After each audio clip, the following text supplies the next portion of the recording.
Hey,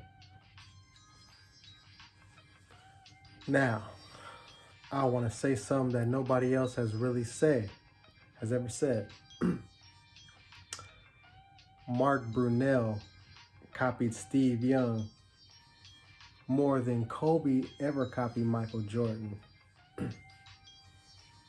Because Kobe was 6'6" like Michael Jordan, stuck his tongue out, dribbled the ball like him, did all the fadeaway stuff. Okay. All right. But look at Mark Brunell was 6'2" like Steve Young. He threw the deep ball. His arm angle looked just like Steve Young. He was mobile like Steve Young. And then he wore number 8 like him. He was left-handed like him. He wore number 8 like him. Kobe never wore number 23. And I'm not saying a combination of Mark Brunell and Steve Young is better than Kobe and Jordan. I'm just saying Mark Brunell copied Steve Young more than Kobe copied Michael Jordan. He wore number 8, left-handed, mobile, threw just like him. See, nobody cared because he played in Little Jacksonville. You know? But I was a fan of Mark Brunell. I was like, okay, look at this wannabe Steve Young, you know? That's never talked about. I'm just saying. You know, Michael Jordan right there, you know. But yeah, hey, Mark Brunell. And now, he damn near could have won a Super Bowl. I think they lost to, they beat the Broncos the year before the Broncos went back-to-back. And that's how good Mark Brunell was. To this day, that's the playoff loss that Shannon Sharp is the most, like, still upset at, still pissed off at the most. Courtesy of the hands of Mark Brunell. So don't sleep on him. Don't frown at that. He was a bad man. Him, Fred Taylor, Jimmy Smith, Keenan McCardell. That was a damn good motherfucking offense right there. But he was a wannabe Steve Young. And Kobe's great. I got mad love for Kobe, you know. Kobe's one of my top 2 favorite players, him and Iverson. But Steve Young's my favorite quarterback, you know. That's my quarterback, as T.O. would say. Steve Young's former teammate. That's my quarterback. But yeah, man. I mean, that doesn't get talked about enough. Steve Young would play against Brett Favre, Troy Aikman, and he could have won more Super Bowls. But their team just always beat us. We could have had, Steve Young probably could have had. Because he lost to the Cowboys, what, twice? Green Bay 3 times, 3 in a row. But 92 and 93 NFC title game. Damn, Steve Young could have 5 more fucking Super Bowls.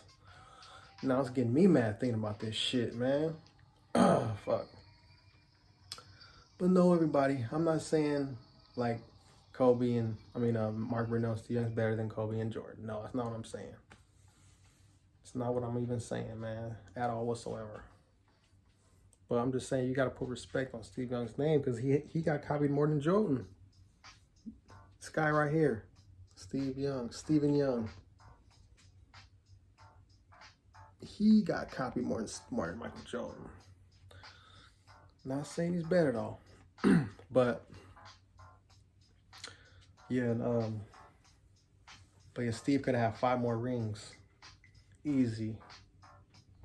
I wish we would have re-signed Deion Sanders. That was the biggest downfall. That was the biggest, probably the worst acquisition, other than trading Charles Haley. Trading Charles Haley was the worst 49ers decision to help the bitch-ass Cowboys win 3 Super Bowls. Now Charles Haley's the owner of 5 fucking Super Bowls. That was the worst decision, y'all. Worst motherfucking decision. Why we only signed Deion Sanders in 1 year? Then he went to the Cowboys and won them. Because he could have been a difference in beating Green Bay. It's like he was a difference in us beating the Cowboys. We needed somebody to guard Michael Irvin. And that's what happened. You know? That fucking offense. You know, and not only that, but to guard Alvin Harper and double Michael Irvin. I mean, that's how the Niners beat the Cowboys. But, Yeah, so basically, y'all, Brunell copied Steve Young more than Kobe copied Jordan, and the Niners, our worst mistake ever was trading Charles Haley. I mean, we traded T.O., got rid of Rice, Montana, Ronnie Lott. Okay, totally get it. But those guys kind of at the downfall of their careers, even though Montana still took Kansas City Chiefs to the AFC Championship game. And Jerry Rice still put up big numbers with the Raiders on their way to the playoffs one year, then Super Bowl the next year. So he was part of the Tuck Rule game. And then he got that butt whooping against the Bucks. Yikes. I wonder how, when Jerry Rice goes back to the Niner games, I wonder how he feels about John Lynch. Because he played for the Bucks. And then whoops him in the Super Bowl. But, you know, but that's that, y'all. Charles Haley, that's like the biggest, the edge rusher. Wild pass rusher. Charles Haley's a bad motherfucker. Hey, remember when he came back for the 98 wild card game against Green Bay? And we just signed him for the game, you know? And he caused the pressure on Brett Favre. He got to Brett Favre's face, he did a little spin. And then Brett Favre kind of like lost control and he threw a pick. Like, oh, Charles Haley caused that. I love how he brought that pass rusher out of retirement. Like, when you look up pass rusher in the dictionary, one of the faces would be Charles Haley. You know, he had the bipolar disorder and all that, but he was a Niner, he was a Cowboy, I hate to say. But I'm just happy, you know, he at least got 2 Super Bowls with us. Big Super Bowl rings he got, man. But we all know Jerry Rice is just as good as Michael Jordan, if not better. I mean, he's the GOAT too, man. But that's a story for another video. One of these days, we'll have to revisit that. But yeah, Stephen Young right here. Yeah, man, it's a bad motherfucker right there. Still got this poster since forever. You know what I'm saying? Since the mid-90s right there. But yeah, I love you guys. Hey, that's all I gotta say.